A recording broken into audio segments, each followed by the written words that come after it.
ఈరోజు మీరు ఏం మాట్లాడుతున్నారండి? ఇండస్ట్రీస్ రాకుండా పోతున్నాయి, ఇన్సెంటివ్స్ లేవని మాట్లాడుతున్నారు కదా. ఈరోజు ఇక్కడ ఏం జరుగుతోంది? ప్రపంచంలో 42 దేశాల నుంచి పెట్టుబడిదారులు వచ్చారు, మంత్రులు వచ్చారు, పెద్ద పెద్ద పారిశ్రామికవేత్తలు వచ్చారు, పెట్టుబడులు పెట్టడానికి ముందుకు వచ్చారు.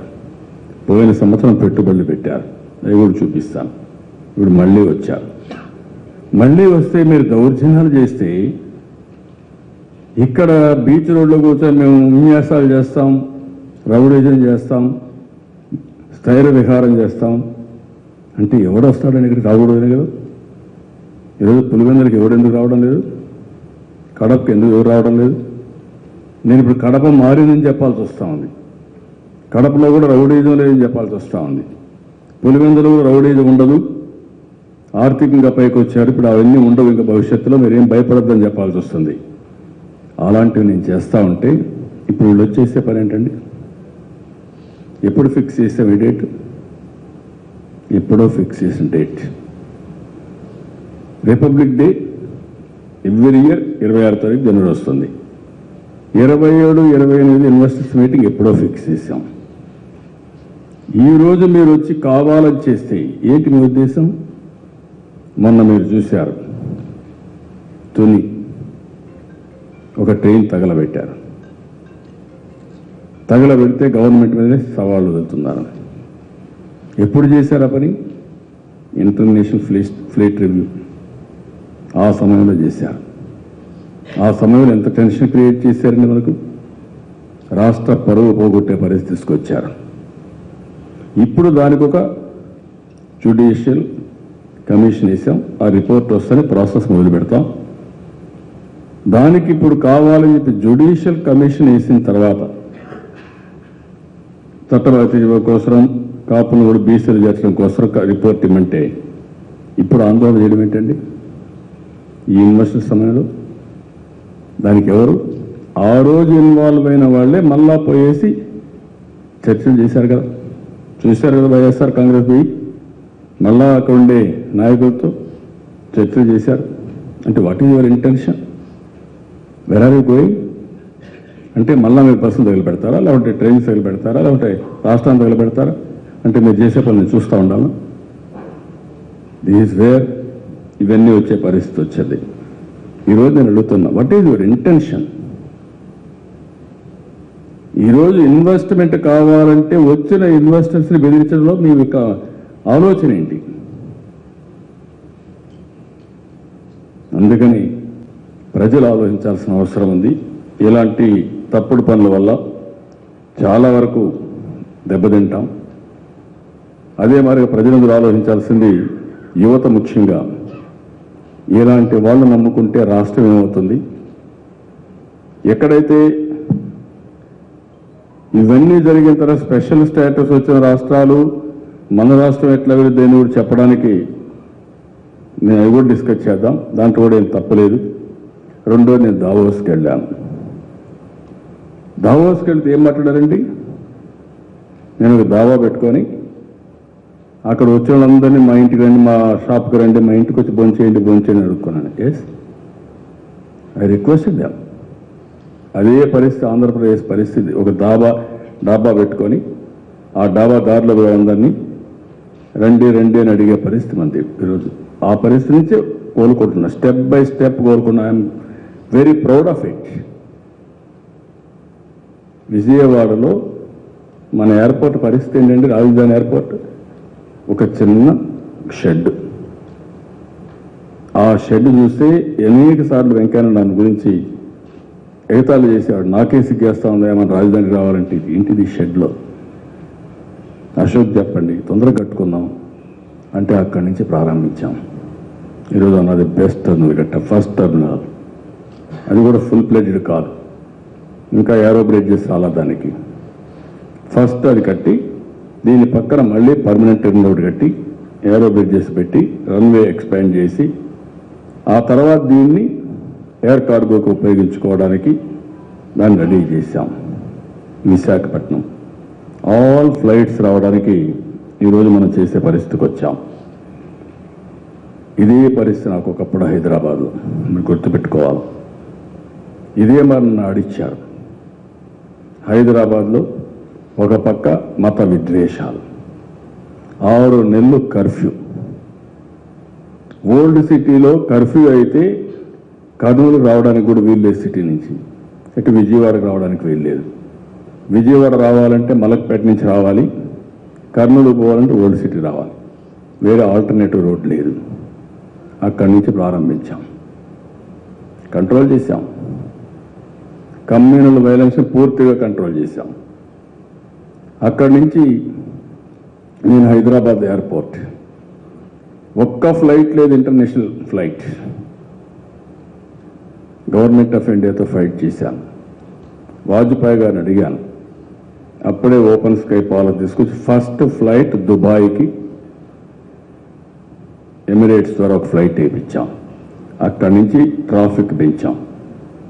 Best international port, green field port, first of its kind in India తీసుకొచ్చాం.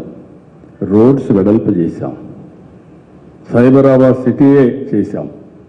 ఔటర్ రింగ్ రోడ్ ప్రపంచంలో ఎక్కడా లేని విధంగా 165 కిలోమీటర్స్ 8 లేన్ రోడ్ ఆ రోజులను కన్సిడర్ చేశాం. నేను ప్రపంచం అంతా వెళ్ళాను. 14 రోజులు తిరిగాను అమెరికాలో, ప్రతి ఒక్క ఆఫీస్కి వెళ్ళాను. నాకేం బేసిజం లేదు, వెళ్ళాను. సార్ని అడిగాను, వాళ్ళ దగ్గర నేను సీఎంగా పోవాల్సిన అవసరం లేదు, ఒక ప్రైవేట్ వ్యక్తిని నేను కనుక్కోవాలి, రాష్ట్రం కోసం అడుక్కున్నాం. ఒక సర్వెంట్గా పనిచేశా. సర్వెంట్గా పనిచేసి హైదరాబాద్ని బిట్ బై బిట్, అంగుళం అంగుళం అభివృద్ధి చేశాను. అది ఈరోజు ఒక ఎకో సిస్టమ్ డెవలప్ అయింది. ఈరోజు ఈ మాదిరిగా హైదరాబాద్ ఉందంటే కారణం, తెలంగాణకి ఇంత ఆదాయం వస్తుందంటే బికాస్ ఆ రోజు నేను చేసిన ఫౌండేషన్, ఆ రోజు నేను చేసిన డెవలప్మెంట్, అది ఈరోజు ఆ ఎకో సిస్టమ్ డెవలప్ అయ్యి ఆ కష్టానికి ఫలితాలు వచ్చే పరిస్థితి వచ్చింది. నేను ఆ రోజు వీళ్ళు ఈ వారిగా మాట్లాడుతున్నారు, ఇదే మరి గీతాలు చేశాను. నన్ను ఏం చేసావా నువ్వు? ఎయిర్పోర్ట్ నుంచి ఒక రోడ్డు హైటెక్ సిటీ కేసు గీతాలు చేశారు. ఎవరై బాధాడు, ప్యాషన్తో పనిచేశా. అప్పుడు ఇన్వెస్టర్స్ మీటింగ్ ఇదే మాదిరిగా సిఏఐతో 2 ఏళ్ళు 3 ఏళ్ళు మనమే పెట్టి హైదరాబాద్. ఆ రోజు కూడా మన వాళ్ళు ఇప్పుడున్న వాళ్ళకి డిమాండ్ ఉన్నప్పుడు డిమాండ్ లేకపోతే 3 సార్లు పెట్టి, ఏమీ లేకపోతే కృష్ణా ఓబ్రాయ్ అప్పట్లో ఆ హోటల్లోనే మేము ఇది చేసి బయట ఇదే మరి టెంట్లు వేసుకుని ఇదే పరిస్థితి. ఆ రోజు హోటల్లో కన్వెన్షన్ సెంటర్ మళ్ళీ వచ్చేది నేనే కట్టాను. One of the best convention centre in the country, not only in the country, south east ఏషియాలో. బ్రహ్మాండంగా 10,000 మంది కట్టమంటే 7,500 మంది కట్టారు. హోటల్ కట్టారు, ఎగ్జిబిషన్స్ కట్టారు. One of the best premises తయారు చేశాం. అదే మరి గచ్చిబౌలిలో స్పోర్ట్స్ తయారు చేశాం. నేషనల్ గేమ్స్ కండక్ట్ చేశాం. ఆఫ్రో ఏషియన్ గేమ్స్ కండక్ట్ చేశాం. ఎందుకు ఇవన్నీ మీకు చెప్తున్నానంటే, ఇవన్నీ ఆ రోజు చేశాం కాబట్టి హైదరాబాద్ ఈరోజు ఆ పరిస్థితికి వచ్చింది. కమ్యూనల్ వైలెన్స్ ఫర్మ్గా వెళ్ళాను.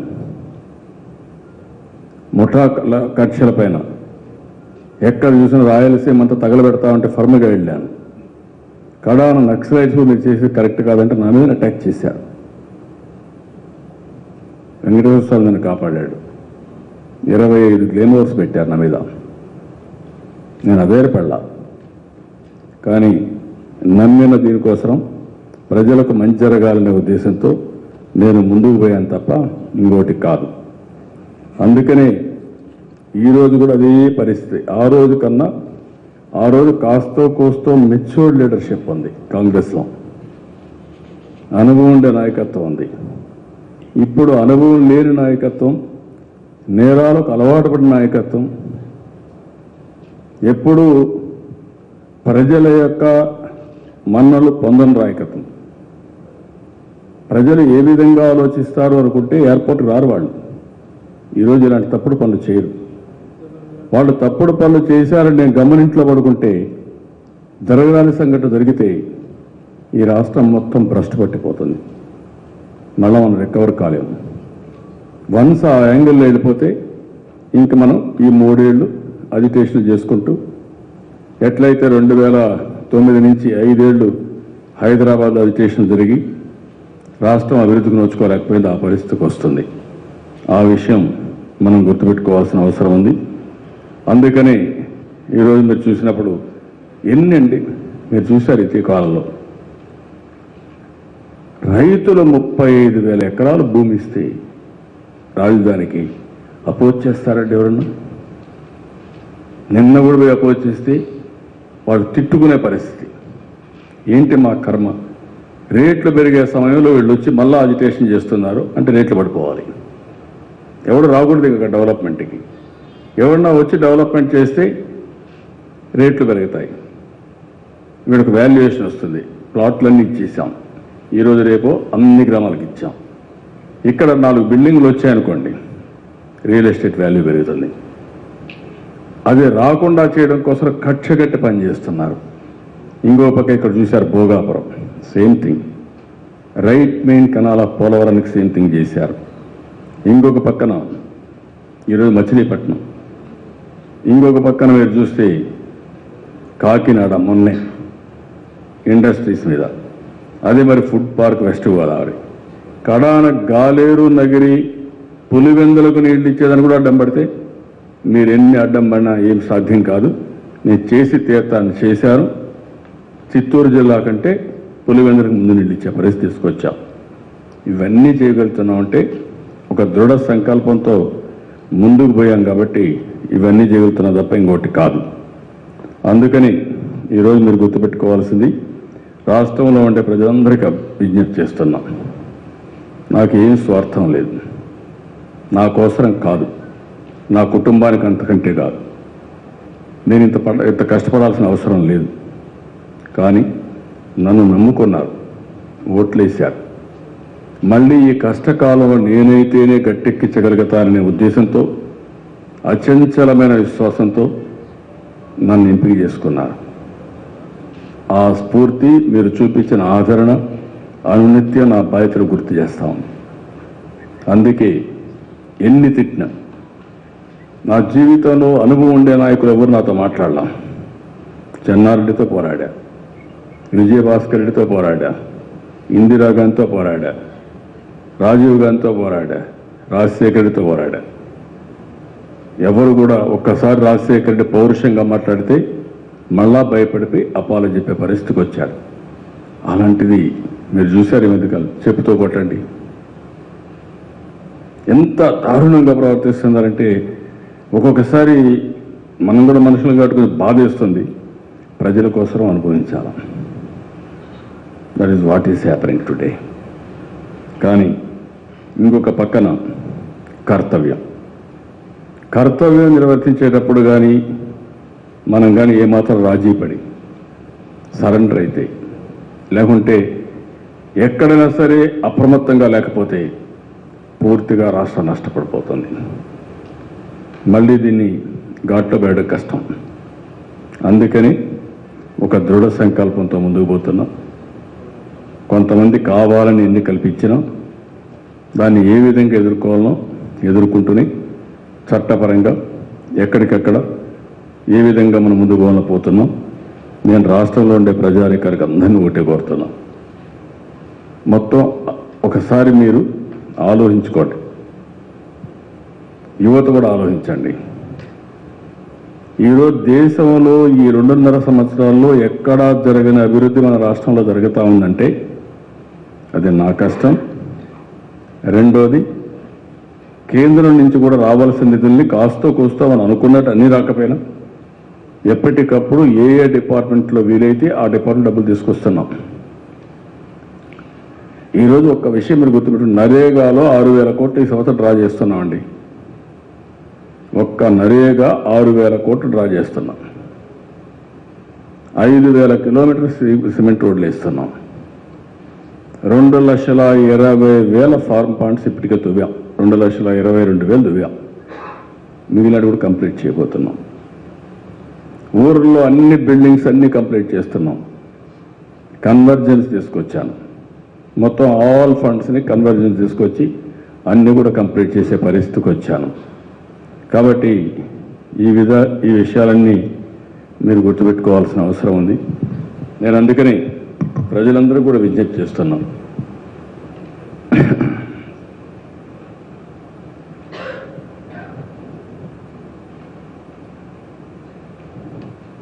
మీరు మొన్న చూశారు 20 డిగ్రీల టెంపరేచర్ మైనస్, ఎక్కడ చూసిన స్నో. అదే ప్లేస్లో ఒకసారి మన సెక్రటరీ రావత్ లాస్ట్ ఇయర్ అంతా అయిపోయింది, బయలుదేరి ఇంటికి వస్తున్నాం. నేను ఒక రిసెప్షన్కి వెళ్ళాను. అక్కడి నుంచి స్లిప్ పడ్డాడు. పడిన తర్వాత హాస్పిటల్ తీసుకుపోతే రికవర్ అవుతారనుకోలేదు, అంత ప్రమాదమైనటువంటి ఫ్రాక్చర్స్ అయినాయి. మళ్ళీ అక్కడనే ఆపరేషన్స్ అన్నీ అయినాక 3 నెలలు 6 నెలలు ఉండి తీసుకొచ్చి ఇప్పుడు ఆయన ఎక్కువ బయట కూడా తిరిగే పరిస్థితి లేడు. కేరళ సీఎం అదే ప్రాంతానికి వచ్చి ఒకసారి పడి ఆయన కూడా ఫ్రాక్చర్స్ అయ్యి చాలా ఇబ్బంది పడ్డాడు. అక్కడ మామూలుగా ఇలాంటి యాక్సిడెంట్స్ చాలా జరుగుతూ ఉంటాయి. అలాంటి ప్రదేశాలు పోతే విహారయాత్రలు వేరంట. వాట్ టైప్ ఆఫ్ పాలిటీషియన్స్ అండి వీళ్ళు? అంత చలిలో -20 డిగ్రీ టెంపరేచర్లో విహారయాత్రలు ఏం చేస్తారండి? వీళ్ళు నెత్తిపేక వదిలిపెట్టారు, బట్టలు వదిలేసి మొత్తం సెట్ అయిపోతారు. ఈ ప్రాబ్లమ్స్ ఏమి రావు, అప్పుడు మాటలు కూడా ఉంటాం అనమాట. ఆ ఐస్లో వేసి ఒక 6 నెలలు ఫ్రీజ్ అయిపోతాయి, ఈ కష్టాలన్నీ పోతాయి మనకు.